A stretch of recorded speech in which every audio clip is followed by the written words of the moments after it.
مولانا فضل الرحمان کے ان کے بھائی ہیں. تو ایسا آدمی ڈپٹی کمشنر نہیں ہوگا تو اور کون ہوگا؟ لائق خاندان ہے، ان کی پوری تاریخ لیاقت و ذہانت کی اور ایثار و قربانی کی تاریخ ہے. اچھا ہاں جی، کوئی شک ہی نہیں ہے اس میں. تو باقی تو مجھے لگتا ہے کہ دیکھیں کرونا ہے، کرونا میں کتنی تحریک چل سکتی ہے؟ جلسے جلوس ہو سکتے ہیں. بلاول تو بڑے پرجوش ہیں، ان کے پرجوش ہونے سے کرونا کم ہو جائے گا؟ کرونا فیبری تک تو نام ہی نہ لینا جلسے جلوس کا، سوال ہی پیدا نہیں ہوتا. پھر عدم اعتماد ہے. صرف اعتزاز احسن جو یہ کہہ رہے ہیں اس یعنی زور و شور سے، ہر ٹی وی کو انٹرویو دے رہے ہیں، کہہ رہے ہیں ہمیں ان پہ اعتماد نہیں ہے. کیا بلاول انہیں روک نہیں سکتے تھے اگر روکنا چاہتے، یا یہی کہتے کہ جی کچھ کم کریں؟ آپ کو ایک دفعہ آپ نے کہہ دیا کافی ہے تو بار بار کیوں کہہ رہے ہیں؟ تو یہ آزادی انہیں کیسے میسر ہے؟ ٹھیک ہے، ان کی اپنی بھی ایک حیثیت ہے، ٹھیک ہے، پارٹی میں بھی ان کی رائے کی حیثیت ہے، اور نون لیگ کو سوٹ کرتا ہی نہیں ہے کے پی سی کا حصہ بنے، کوئی احتجاجی تحریک چلانا. اچھا اس میں تو جائیں گے، تو اس میں جائیں گے شہباز شریف، ہو سکتا نہیں جائیں ویسے، تو وہ اس میں جائیں گے شہباز شریف. تو شہباز شریف تو نمائندہ ہی نہیں ہے پارٹی کے. پارٹی کے نمائندہ جو ہیں، پارٹی کی نمائندہ ہے مریم. ساری زندگی انہوں نے اس پارٹی کے ساتھ گزار دی. ہارون صاحب نمائندہ کیسے نہیں ہیں وہ؟ شہباز شریف صاحب کیسے ان کا ایجنڈا اور ہے، ان کے بھائی کا ایجنڈا اور ہے. تو اس وقت شہباز شریف صاحب کا ایجنڈا کام نہیں کرنے والا؟ شہباز شریف صاحب کا ایجنڈا کام کیسے کرے گا؟ یعنی جب نواز شریف صاحب چاہیں گے تو کرے گا، نہیں چاہیں گے تو نہیں کرے گا. وہ تو ٹھیک ہے، Nattha Singh and Prem Singh one and the same thing. بات تو ایک ہی ہے، مقصد تو دونوں کا اقتدار ہی ہے، لیکن ان کی پرائرٹی ان کی صاحبزادی ہیں، ملک نہیں ہے. وہ بولے تو کسی کی بھی نہیں، ملک کس کی پرائرٹی ہے؟ چلے مریم صاحبہ کی نائلی پتہ نہیں کب ختم کتنی دفعہ امام زین العابدین کا قول آپ کو سنا ہے؟ عقل والے بہت ہیں، درد والا کوئی نہیں. ملک اس حال کو پہنچتا، یہ گندم بھائی 2100 سے 2300 روپے من بک رہی ہوتی، آٹے کے ملک اس حال کو پہنچتا. آٹے کے بہت برے حالات ہیں. اور چینی 88 روپے بک رہی ہوتی. یہ ملک کا درد کس کو ہے؟ وہ آدمی تو مجھے دکھائیں جیسے ملک کا درد ہے ان سیاسی پارٹیوں میں.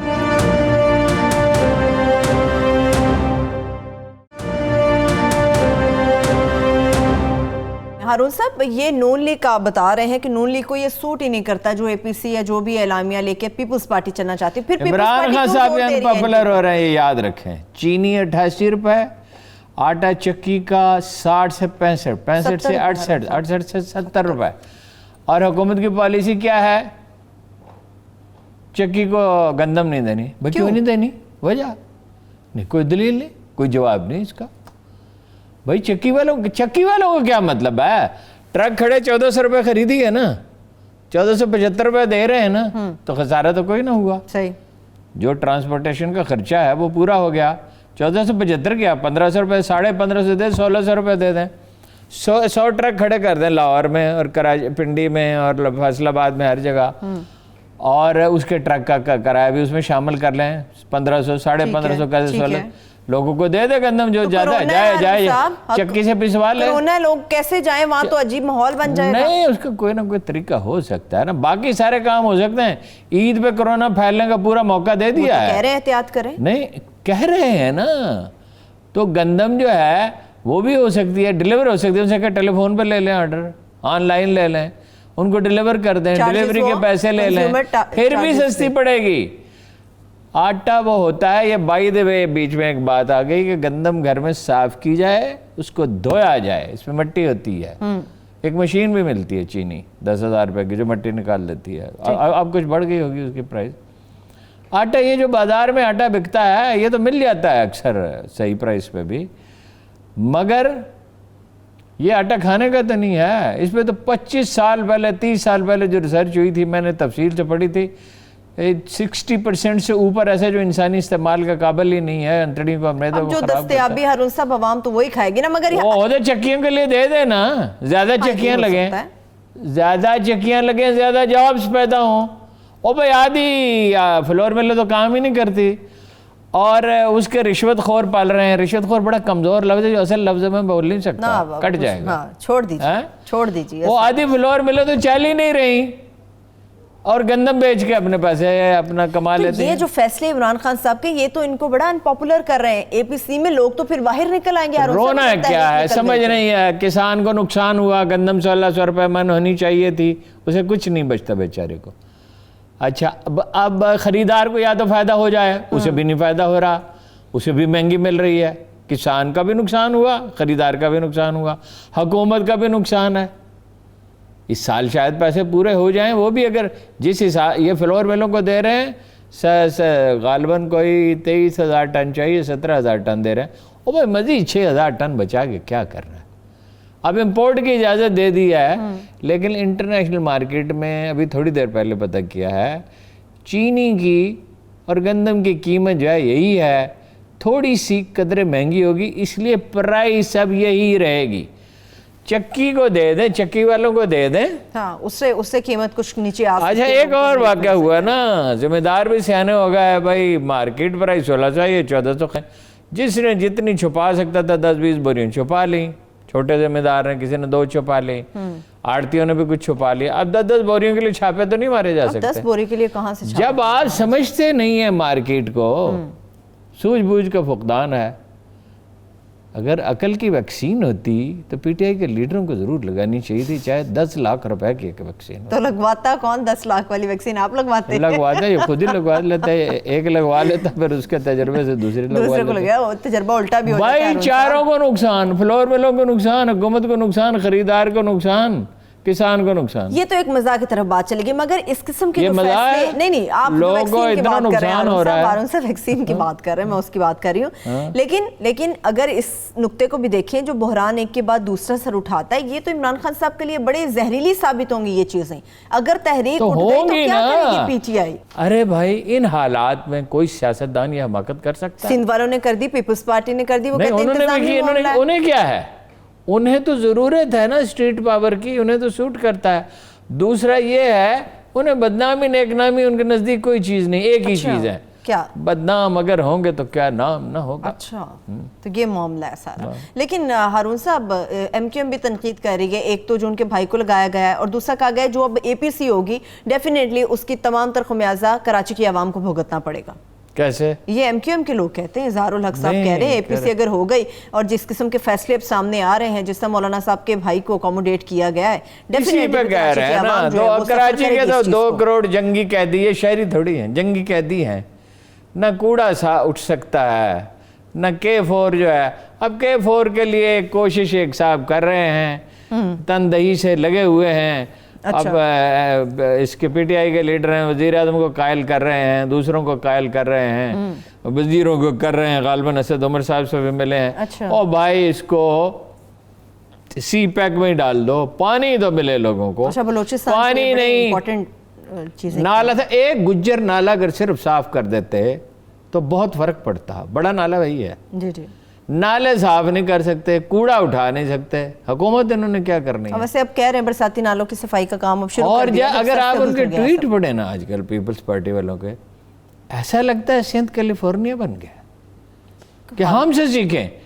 آج ایک ان کی خاتون لیڈر نے ٹویٹ کیا ہے کہ سندھ اتنا خوشحال ہے, ملک بھر سے لوگ نوکری کرنے سندھ آتے ہیں. بھائی کراچی آتے ہیں, کراچی انڈسٹریل سٹی ہے, وہ آپ کا کوئی کنٹریبیوشن نہیں ہے کراچی کو انڈسٹریل سٹی بنانے. آپ نے اسے روکا ہے. خواب دیکھنے میں, ٹویٹ کرنے میں کیا پابندی ہے؟ کوئی پابندی نہیں, بلکہ یہ کہیں کہ سندھ جو ہے وہ امریکہ سے زیادہ خوشحال ہے. میں اس پہ بھی کوئی اعتراض نہیں, امید کرتے ہیں شاید ہو ہی جائے ہارون صاحب اس میں اچھی. اب وہ کہہ رہے ہیں نا اجرک دنیا کا سب سے خوبصورت لباس ہے. بالکل کہہ رہے ہیں. تو ہمیں کیا اعتراض ہے اس میں؟ پاکستانی ہے نا, پاکستان کا. پاکستان میں ویسے وہ نقشہ میں کل لے آؤں گا, آپ کو دکھا دوں گا کہ پاکستان میں ایسی جو تھر میں چادر بنتی ہے, میرے پاس بہت ساری ہیں, مجھے ہینڈی کرافٹس کے سے تھوڑا سا دلچسپی ہے. اچھا. دنیا کے اعلیٰ ترین پینٹر وہ رنگوں کا امتزاج پیدا نہیں کر سکتے, اس کا ذکر نہیں کریں گے, اس لیے کہ تھر والوں کو سندھ کا حصہ نہیں سمجھتے. یہ بالکل صحیح کہہ رہے ہیں. اچھا, جو ڈیرہ بگٹی میں کام ہوتا ہے ہینڈز بیگ پہ, بٹوے بنتے ہیں اور 2 چھوٹی چھوٹی چیزیں بنتی ہیں, انبلیویبل ہے. اسی طرح ملک بھر میں ایسی ہینڈی کرافٹ، چولستان میں ہینڈی کرافٹس بنتی ہیں، اس میں تو کوئی شبہ نہیں اور بہترین ہے. ویسے اجرک بھی بہت ہی خوبصورت ہے، اس میں کوئی شبہ، اتنی خوبصورت چیز ہے کہ دنگ رہ جاتا ہے آدمی اس کا. اور وہ یہ ایک ایسے پروسیس میں بنتی ہے جو دنیا بھر میں ٹیکسٹائل میں کہیں استعمال نہیں ہوتا، تو وہ اس کو اجاگر کر رہے ہیں، تو ہمیں کیا اعتراض ہے؟ کیا اعتراض ہوتا ہے؟ میں اگر بریک کچھ لے لوگوں لوں، نے اعتراض کیا بھائی خدا کے بندو، اس پہ کیا اعتراض کی بات ہے؟ میں بریک لے لوں تو بھی آپ کو اعتراض نہیں ہوگا. میں بریک لے رہی ہوں، چھوٹی سی بریک کی طرف چلتے ہیں. جب بریک سے واپس آئیں گے نیب سے متعلق بات ہوگی کہ نیب اپنی رپورٹ میں شریف برادران کے حوالے سے جو ریفرنس میں دعویٰ کرتا ہے اس سے متعلق بات ہوگی، مگر اس کے ساتھ ساتھ سپریم کورٹ آف پاکستان نے جو نہایت سخت ریمارکس نیب کے ادارے سے متعلق دیے ہیں اس پر بھی بات کروں گی. ہمارے ساتھ رہیے.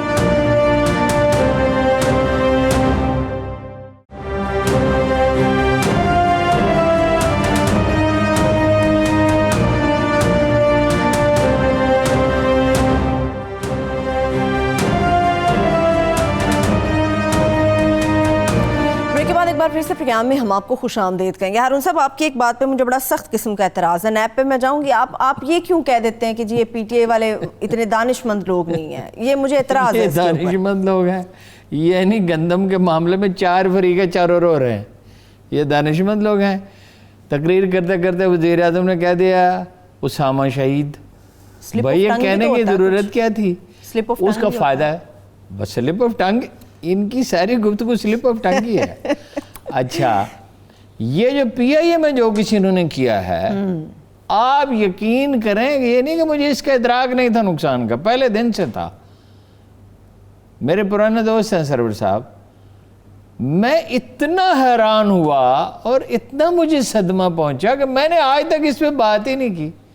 یہ نہیں کوئی آدمی گھر سے باہر نکلے اور محلے میں کھڑا ہو کے اعلان کرے یہ میرے بچے جو ہیں یہ انہوں نے جعلی امتحان پاس کیے ہیں، 6 میں سے 2 نے جعلی امتحان پاس کیے ہیں. اور خدا کے بندے جو کچھ بھی ہے یہ گھر کا معاملہ ہے نا. ان پائلٹوں کو آپ نکال دیتے اور مجال ہے وہ کیا کر سکتے تھے جن کے لائسنس جعلی تھے. ساری دنیا میں اس کے چرچے کہ ایتھوپیا جیسے ملک نے میں جو کسی شمار قطار میں نہیں 3 میں نہ 13 میں اس نے ہم پہ پابندی لگائی اور اب سرور صاحب اس کی توجیہات کر رہے ہیں. دیکھیے غلطی ہو جاتی ہے، آدمی کہتا ہے بھائی غلطی ہو گئی، ٹھیک ہے. اب اسی لیے تو ان کو یو ٹرن کہتے ہیں اور پھر وہ یو ٹرن کی بھی تعریف کرتے ہیں. یو ٹرن تو بڑی اچھی چیز ہوتی ہے. ہر تھوڑی دور جائیں، یہاں سے رائے بنڈ روڈ پہ جا رہے ہوں، ہر چوک پہ یو ٹرن لے، پھر یو ٹرن لے، پھر یو ٹرن لے. اس کا نتیجہ یہ نکلے گا کہ دگنا پٹرول خرچ ہوگا لیکن ڈرائیونگ میں مہارت پیدا ہو جائے گی. یہ ٹھیک یہ اچھا نہیں تو کیا مطلب ہے؟ چلے آپ کسی چیز میں نہیں مانتے ان کی دانش، رویت ہلال کمیٹیوں میں مانتے ہیں، فواد چودھری صاحب کی تو مانے نا دانش. کیا کہنا جی؟ کیا آپ فواد صاحب کی دانش مانے؟ بھائی 2 فورم نہیں ہوتے کسی چیز کے، ہر چیز کا ایک فورم ہوتا ہے. فورم ہے رویت ہلال کمیٹی. آپ کو اس کی پرفارمنس پہ بھروسہ نہیں ہے، آپ اس کو بدل دیں، اس کی کمپلیکشن بدل دیں. ایک تو وہ یہ کہتے ہیں بھائی ہم ماہرین موسمیات کو یہاں بلاتے ہیں، سائنسدانوں کو بلاتے ہیں، گواہیاں قبول کرتے ہیں، ٹھیک ہے. اب وہ اپنا الگ گانا گا رہا ہے، اپنا برادرم فواد چودھری وزیر ہیں، وہ سائنس اینڈ ٹیکنالوجی کے وزیر ہیں. سائنس اینڈ ٹیکنالوجی کے پاس یہ مینڈیٹ نہیں ہے. حکومت کیا ہوتی ہے؟ فقہ میں ایک ٹرم ہے ظلم.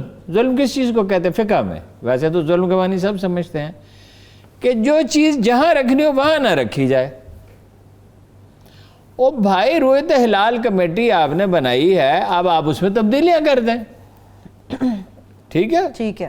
فواد چودھری صاحب کو چیئرمین بنا دیں اس کا، ٹھیک ہے. ان سے کہیں وزارت سائنس کا نمائندہ اس میں شامل کریں، یہ اپنی رائے دیں. تو بھائی آپ ایک دن چلے جائیں گے، آپ کو تو صرف اس لیے آپ ایڈوائزر ہیں، یہ حفیظ شیخ صاحب بھی چلے جائیں گے، ٹھیک ہے. یہ جا کے یوگنڈا میں نوکری کر رہے ہوں گے، جاپان میں کر رہے ہوں گے، چین میں کر رہے ہوں گے، کہیں جہاں آئی ایم ایف والے ان کو چلیے کاف لیگ تو یہ ملک میں ہی رہے گی نا. کاف لیگ کے ساتھ اتحاد چلا جائے گا یا رکا رہے گا؟ یہ دوبارہ رکا بھی رہے گا اور چلتا بھی رہے گا. سرور صاحب نے رابطہ کیا. میری میموری اتنی اچھی نہیں، میں آپ کو پڑھ کے سناؤں جو ریفرنس تیار کیا ہے. جی بالکل بالکل. ریفرنس تیار کیا ہے اپنا نیب نے جی، وہ میں آپ کو پڑھ کے سناتا ہوں. سنا ہے کافی سنگین الزامات ہیں اس سنگین ریفرنس کے ہے اندر. ایسے ویسے سنگین تو کیا کریں گے چودھری برادران؟ کوئی بات چیت ہو سکی آپ کی ہارون صاحب ان سے؟ ہے. کوئی بات چیت ہو سکی چودھری برادران میں سے کسی نہیں چودھری برادران نے تو اپنا موقف دے دیا, بات چیت کا کیا سوال ہے. سے؟ اچھا تو وہ اپنا جو ہے ویسے نیب کی اپنی پرفارمنس بھی تو ہارون صاحب سپریم کورٹ نے بڑے سخت ریمارکس دیے ہیں نیب کی اپنی پرفارمنس کے اوپر. چودھری برادران نے بے نامی اکاؤنٹس استعمال کر کے بیرون ملک سے پاکستان میں لانڈرنگ کی. Money laundering. چودھری شجاعت حسین ان کی فیملی کے 1985 میں 21 لاکھ کے اثاثے تھے. 2019 میں چودھری شجاعت اور ان کی فیملی کے اثاثے 51 کروڑ 84 لاکھ تھے سے تجاوز کر گئے. چودھری شجاعت حسین نے 123 ملین کی پراپرٹیز بنائیں, جائیدادیں بنائیں. چودھری شجاعت اور ان کے بیٹوں نے اپنی ہی ملکیت کی مختلف کمپنیوں کو 1.5 ارب سے زائد قرضے دیے. چودھری شجاعت کے 2 بیٹوں کے اکاؤنٹس میں بیرون ملک سے 581 ملین سے زائد رقم ٹرانسفر ہوئی. چودھری شجاعت کے بیٹوں کے اکاؤنٹ میں بیرون ملک سے بھیجی گئی رقم کے ذرائع موجود نہیں ہیں, وہ منی ٹریل ثابت نہیں کر سکتے. چودھری پرویز الہی ان کی فیملی کے اثاثے میں 1985 سے 2018 تک 4.069 بلین کا اضافہ ہوا. چودھری پرویز الہی نے 250 ملین کی جائیداد بھی خریدی. چودھری پرویز الہی کی فیملی نے اپنے اکاؤنٹس میں بے نامی اکاؤنٹ سے 978 ملین وصول کیے. چودھری برادران, میں ابھی ختم کر رہا ہوں. چودھری برادران آمدن سے زائد اثاثوں کے بارے میں پوچھا گیا مگر وہ بتانے میں ناکام رہے. یہ ہارون صاحب یہ منی ٹریل چودھری برادران تاحال اپنے اثاثوں کے ذرائع بتانے میں ناکام ہے. نیب قانونی تقاضے پورے کر کے چودھری برادران کے خلاف انویسٹیگیشن کر رہا ہے. اچھا اب آ جائیں جی نیب پہ. بھائی صاحب جناب جسٹس جاوید اقبال صاحب مدد اللہ العلی ایک کیس تو آج تک آپ کو ڈھنگ کا ثابت کر نہیں سکے. کاغذ غائب ہو جاتے ہیں. اب ان الزامات کا کریں کیا؟ یہ نیب کے ایک افسر نے بھیجے ہیں کسی کو, اس نے مجھے بھیج دیے. ٹھیک ہے, ایک کیس تو آپ ثابت نہیں کر سکے اور سپریم کورٹ میں روز آپ کی بد اڑتی ہے. وہ کہہ رہے ہیں چودھری برادران کا موقف یہ ہے کہ ہم کاروبار کرتے ہیں, یہ ہماری دودھ کی اتنی بڑی کمپنی ہے اور دوسرے بھی بہت سے بزنسز ہیں. اب وہ نیب تو کہہ رہے ہیں نا ثابت کر دیں آپ. تو وہ کہہ رہے ہیں پولیٹیکل انجینئرنگ کرتے ہیں, جب دباؤ ڈالنا ہوتا ہے تو اس طرح کی کوئی چیز آپ نکال کے لے آتے ہیں. دباؤ کون ڈالتا؟ آج تک تو کون ڈال سکتا ہے؟ حکومت ڈال سکتی ہے, اور کون ڈال سکتا ہے؟ حکومت کے ساتھ تو اتحادی ہیں. حکومت کے اتحادی ہیں, تو اتحادی کے نپولین کا قول آپ کو نہیں سنایا تھا؟ There are no friends in politics. Allies are enemies. Enemies are allies. There are no friends in politics. دونوں کی بدقسمتی ہے. اگر چودھری ان کے دل و جان سے ساتھ ہوتے اور وہ ان کو ساتھ لے کے چلتے, یہ کون سا بڑا مسئلہ تھا مونوسلائی کا, اس کو کسی طرح حل کر لیتے, آج یہ اس دباؤ میں نہ ہوتے. عثمان بزدار صاحب راڈار پہ آ گئے. کیا بات کرتے ہیں ہارون صاحب؟ راڈار پہ آگے کل عمران خان صاحب واپس آ کے کہہ دیں گے بالکل. مطلب کیا ہے بھلا؟ راڈار تو انویسٹیگیشن ہیز بین آرڈرڈ. اچھا, کس معاملے پہ ہارون صاحب؟ اس معاملے ان کے معاملات پہ کہ انہوں نے کیا کیا ہے.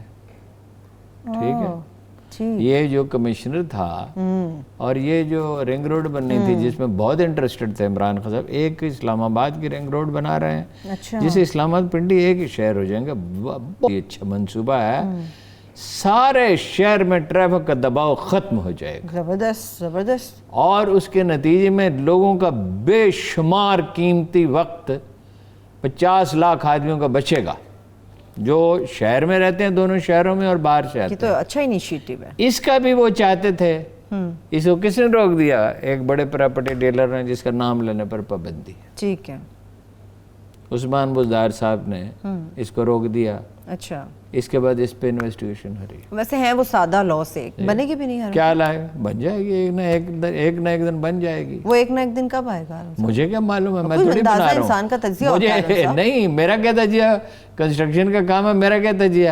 اگر میرے جیسے معمولی آدمی کے بھی حوالے کرتے تو اب تک بن چکے ہوتے. چلے میں اس کے ساتھ ہی بریک کی طرف چلی جاتی ہوں. چھوٹی سی بریک کی طرف بڑھیں گے. جب بریک سے واپس آئیں گے تو تاریخی مسجد آیا صوفیہ کے حوالے سے بڑی تفصیل سے گفتگو کریں گے. ہمارے ساتھ رہیے.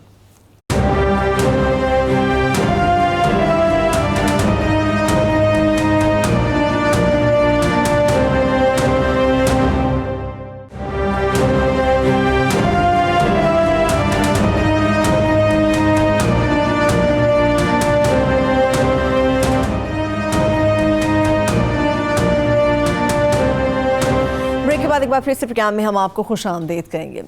ہارون صاحب، آیا صوفیہ کیا روح پرور مناظر تھے جب وہاں پہ اذان گونجی، نماز جمعہ کا خطبہ ہوا، روح پرور مناظر تھے وہ. کمال ہے. یعنی یہ جو دن ہے مسلم ہسٹری میں، اس کو اس طرح یاد رکھا جائے گا جس طرح سلطان محمد فاتح ایک دن قسطنطنیہ میں داخل ہوا تھا، اور وہ دن یہ امت کبھی فراموش نہیں کر سکتی. اسی طرح یہ دن اتنے گھٹا ٹوپ اندھیرے میں، اتنی گہری مایوسی میں، جب ہر طرف سے عالم اسلام سے بری خبریں آتی ہیں. یعنی امارات اور سعودی عرب میں 2000 کلومیٹر لمبی ریلوے لائن بچھانا چاہتے ہیں انڈیا تک، ممبئی تک. اور خبر دوں آپ کو جو دنیا کے کسی اخبار میں نہیں چھپی، اسرائیل اور بعض عرب ممالک مل کر ترکی پہ حملہ کرنا چاہتے ہیں. عرب ممالک؟ ہاں، حملہ کرنا چاہتے ہیں. کر نہیں سکیں گے میرا خیال ہے، لیکن 100% کنفرم خبر ہے from the highest possible sources. بات یہ ہے وہ لیبیا میں بھی جھگڑا پڑا ہوا ہے نا جی، فرانس اور فلاں اور مصر وہ حکومت کے حامی ہیں، اور ایک باغی گروہ ہے اس کے ترکی اس کا حامی ہے.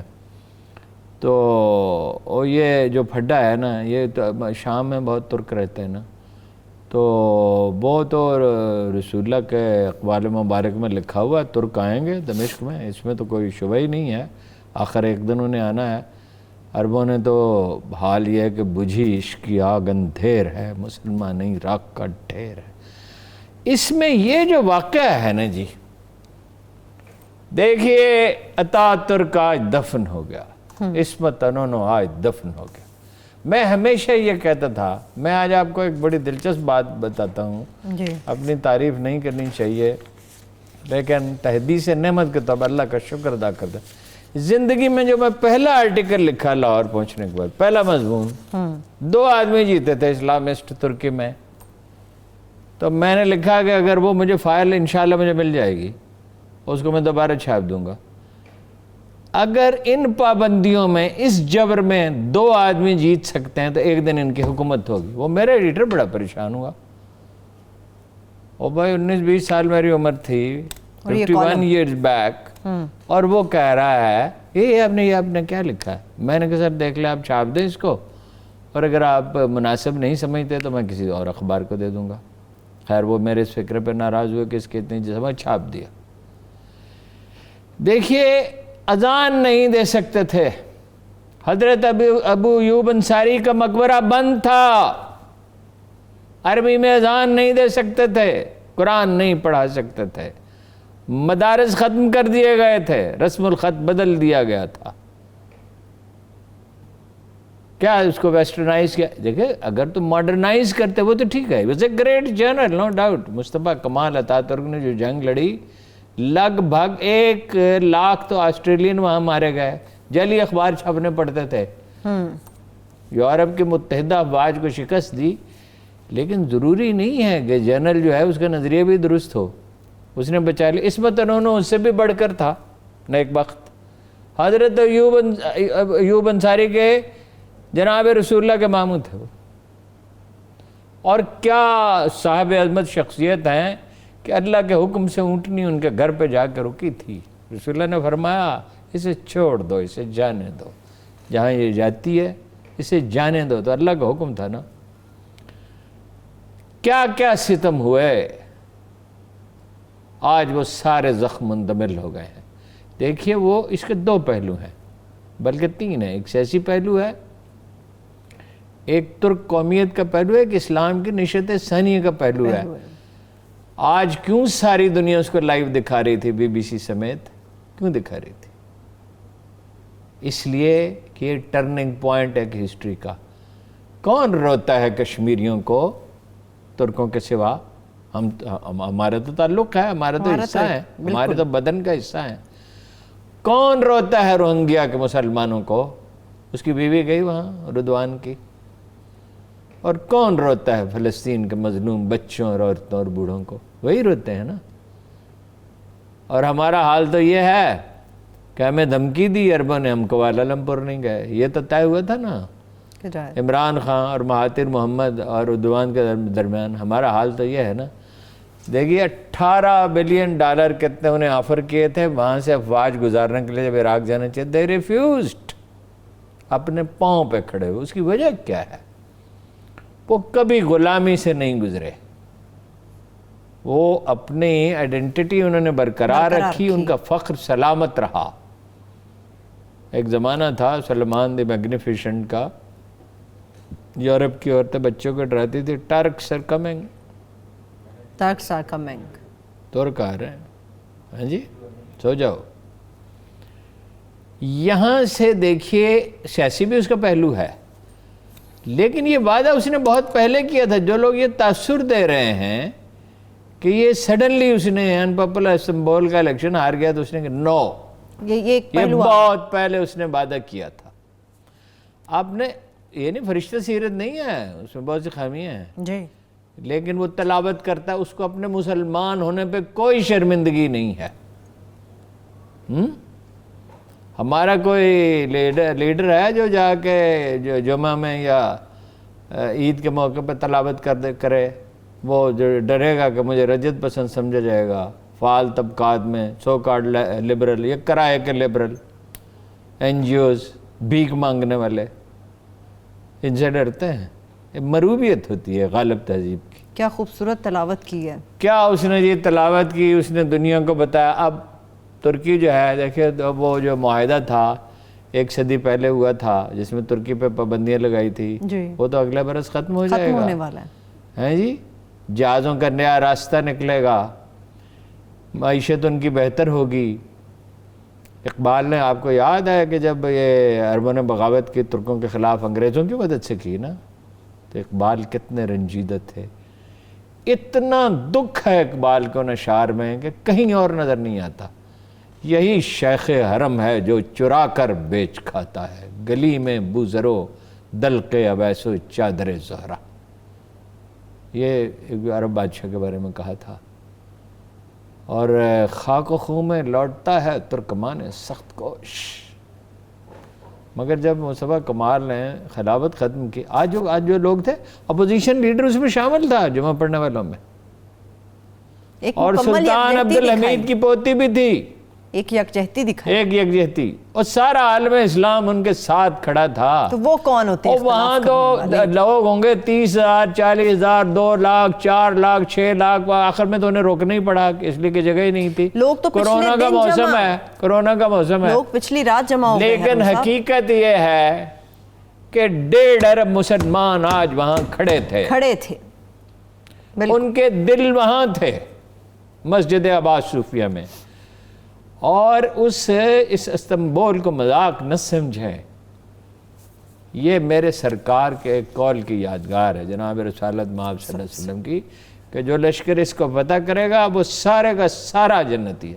ایک کے بعد دوسرے عرب کی حکمران کی یہ خواہش رہی. اسپین فتح کر لیا, اسپین کا یورپ کے اندر, اور فرانس میں داخل ہو گئے, چین میں داخل ہو گئے. یہ غور مسلمان وہی ہے نا, آذربائیجان, امیجن مراکش, کہاں دنیا کے سارے بر اعظموں میں چلے گئے. امریکہ تو دریافت نہیں ہوا تھا. لیکن استنبول کی یہ سلطان محمد فاتح کی عمر کتنے تھے جب اس نے فتح کیا اس کو؟ ایک بہت نوجوان آدمی, 18 20 25 سال کا ہوگا, مجھے ٹھیک سے یاد نہیں ہے. اور جو اس کی تفصیلات ہیں وہ انبلیویبل ہیں. ان کی قبر پہ بھی آج حاضری دی ہے ترک صدر. ان کی قبر پہ تو ہر مسلمان کو حاضری دینی چاہیے. جو جائے وہاں حضرت ایوب انصاری کے مزار پہ جائے اور ان کی قبر پہ حاضری دے. ترکوں کو اسلام کی یاد دلانے والی بہت سی چیزیں ہیں. وہ جگہ بھی وہیں ہے جہاں حضرت ابراہیم کے لیے آگ جلائی گئی تھی، اور جہاں جبرائیل امین نے آ کے کہا تھا کہ کیا اس آگ کو بجھا دیا جائے، ان کا اللہ کو پتہ نہیں ہے میرے لیے آگ جلائی گئی ہے، چنانچہ ان کا نام عبدالآباد تک کے لیے درود میں شامل کر دیا گیا، ابو الانبیاء ہو گیا، اور ان سے کہا گیا وَجَعَلْنَاكَ لِلنَّاسِ اماما، ابراہیم میں تجھے ساری دنیا کا امام بنا دوں۔ ایسا ہی ہے تمام مذاہب جو مذاہب ہیں واقعی، ہندو مت تو کوئی مذہب نہیں ہے، ان کے وہ امام ہیں۔ یہ ایک بہت تاریخی دن ہے، اس نے ایک کمال ولولہ پیدا کیا ہے پوری دنیا میں۔ یہ ایک یعنی ایک راکھ کے ڈھیر میں پہلی دفعہ پتہ چلا کہ ایسی چنگاری بھی ہے جس سے مشعل روشن ہو سکتی ہے، اور اس سے یہ امید پیدا ہوتی ہے کہ عالم اسلام کا ایک منور مستقبل ہے۔ اور قومیں جو ہیں دیکھیے کل کی بات ہے، چینی جو ہیں فیون کھاتے تھے، پڑے ہوئے تھے، ابھی 30 سال پہلے تک ان کی کوئی حالت نہیں تھی، اب کیا ہے، لیکن اقبال دیکھ رہا تھا گراں خواب چینی سنبھلنے لگے، ہمالہ کے چشمے بلنے لگے۔ ایک دو اور بہت اہم واقعات ہو گئے ہیں، لوگوں نے نوٹ نہیں کیا۔ ایرانی سفیر کہتا ہے پاکستان، ایران، ترکی، روس اور چین 400-450 سال سے مخاصمت چلی آتی ہے ترکوں کے ایرانیوں کی۔ ایرانی اسے ختم کرنے پر آمادہ ہیں تو ترک بھی آمادہ ہو جائیں گے، اور ترکوں کی اور روسیوں کی مخاصمت ہے، ایرانی کہہ رہے یہ بھی ختم ہونی چاہیے، اور یہ ہو جائے گی، اور جو نہیں آغاز تو ہو جائے گا، آغاز ہو سکتا ہے، پہلی دفعہ یہ پاسبلٹی تو پیدا ہوئی ہے نا۔ اور ترک جو ہیں انہوں نے منہ ادھر کر لیا کہ یہ اور ہی چل پڑے، عرب انہوں نے منہ اور طرف کر لیا، بھائی آپ ریل بنائیں گے 25 سال میں بنے گی، اس سے کم میں تو نہیں بن سکتی، سمندر کے نیچے ریل بنانا کھیل تماشا تو نہیں ہے ریل گاڑی، تو اس سے آپ کو کیا فائدہ ہوگا؟ انڈیا آپ کے سر پہ چڑھ کے بیٹھ جائے گا، اور اسرائیل کا حلیف ہے اس کا۔ آخری جملے ہارون صاحب، پھر کلوزنگ کی طرف بڑھیں گے۔ میں نے آخری جملہ کہہ دیا، یہ ایک تاریخی دن ہے، اس کے اثرات آنے والی صدیوں میں محسوس کیے جائیں گے، اور جب عالم اسلام کے مستقبل کا فیصلہ ہوگا، جو آخری فیصلہ اللہ کے رسول نے کہا کہ اس کے حق میں ہوگا، عالم مسلمانوں کے حق میں ہوگا، تو وہ اس دن کو یاد رکھا جائے گا۔ اور اردوان جو ہے وہ ایک کیٹلسٹ ہے، اس نے ایک ایسے تاریخی عمل کا آغاز کیا ہے جو اب تھم نہیں سکتا۔ بہت شکریہ، تھینک یو سو مچ ہارون صاحب۔ میرے تمام دیکھنے والوں کا شکریہ، مجھے اجازت دیجیے، اپنا بہت سا خیال رکھیے، اللہ حافظ۔